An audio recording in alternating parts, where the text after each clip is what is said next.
Hello నమస్తే welcome to our channel. ఈరోజైతే గోకరకాయ ఒక పావు కేజీ తీసుకున్నాను. ఇది కొంచెం అంటే పెద్దగా ఉందన్నమాట. కొన్ని ఏమో సన్నగా ఉంటాయి కదా. నేను పెద్దది తీసుకున్నా కుర్మాలాగా చేద్దామని.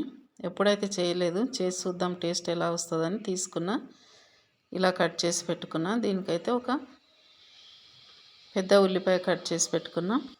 ఇప్పుడైతే కడాయిలో కొంచెం ఆయిల్ వేసుకుందాం తగినంతగా. ఆయిల్ వేసిన తర్వాత ఆయిల్ హీట్ ఎక్కగానే ఇందులోకి కొంచెం జీలకర్ర ఆవాలు తాలింపులో వేసుకోవాలి, బాగుంటుంది టేస్ట్ అయితే.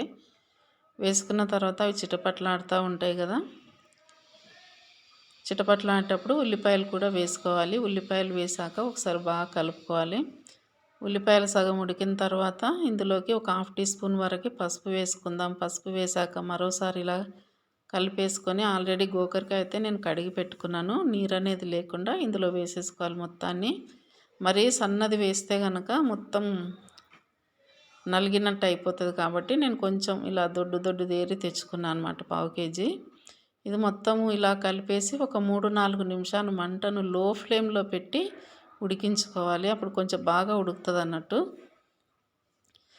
ఇప్పుడు మిక్సీ జార్ తీసుకొని ఒక పావు చిప్ప కొబ్బరి ముక్కలు కట్ చేసి పెట్టుకున్నాను. ఒక 4 లవంగాలు, 2 ఇలాచీలు, ఈ కొబ్బరి మొత్తం వేసి అలాగే ఉప్పు కూడా ఇందులో చేర్చి కూరలోకి సరిపడినంత మెత్తగా గ్రైండ్ చేసుకోవాలి. ఇప్పుడైతే ఇది కొంచెం ఒక 40% వరకు కుక్ అయినట్టుగా అనిపిస్తుంది కదా. ఇప్పుడు మిక్సీ పట్టుకున్న పేస్ట్ని ఇందులో వేసుకుందాం. ఇంకా ఉంటే ఇందులోకి కొన్ని గసాలు కూడా యాడ్ చేస్తే బాగుంటుంది. నా దగ్గర అయితే లేకుండా కాబట్టి నేను ఓన్లీ కొబ్బరి, ఇలాచీ, లవంగాలు మాత్రమే యాడ్ చేసినాం. మొత్తం ఇలా కలుపుకొని ఇందులోకి అయితే పెరుగు మామూలుగా ఒక 50 గ్రామ్స్ వరకు పెరుగు తీసుకున్నాను. అయితే టమాటో ముక్కలు కూడా ఒక 2 పెద్ద సైజువి. ఇంక ఇందులోకి అయితే ఒక టేబుల్ స్పూన్ నిండా కారం వేసాను. ఇప్పుడు పెరుగు బాగా గట్ట పెరుగుగా ఉంది కదా, ఇది కూడా ఇందులో వేసి దీని తర్వాత టమాటో ముక్కలు కూడా వేసి బాగా కలిపేసుకుందాం.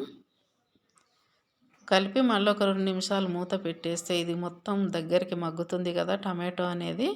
అప్పుడు వాటర్ వేసుకోవచ్చు. ఇలాంటి కర్రీ అయితే రైస్లో కానివ్వండి, చపాతీ, ఇంకా జొన్న రొట్టె ఎందులోకైనా చాలా టేస్టీగా ఉంటుంది. మసాలా వేసాం కాబట్టి.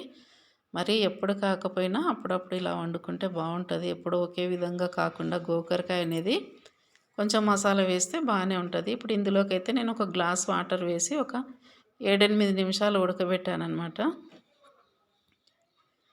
ఇది మరి కొంచెం తొందరగానే ఉడకదు, ఎందుకంటే కొంచెం లేతది కాదు, కొంచెం మామూలు మధ్య రకందనమాట. కాబట్టి కొంచెం బాగా ఉడకాలి కాబట్టి టైం పడుతుంది. ఇది బాగా ఉడికిన తర్వాత నేను టేస్ట్ అయితే చాలా బాగానే వచ్చింది అన్నంలోకి. ఒకసారి ట్రై చేసి చూడండి. ఛానల్ని చూడండి, సబ్స్క్రైబ్ చేసుకోండి, ఒక లైక్ ఇవ్వండి, షేర్ చేయండి, కమెంట్ రాయండి. Thank you.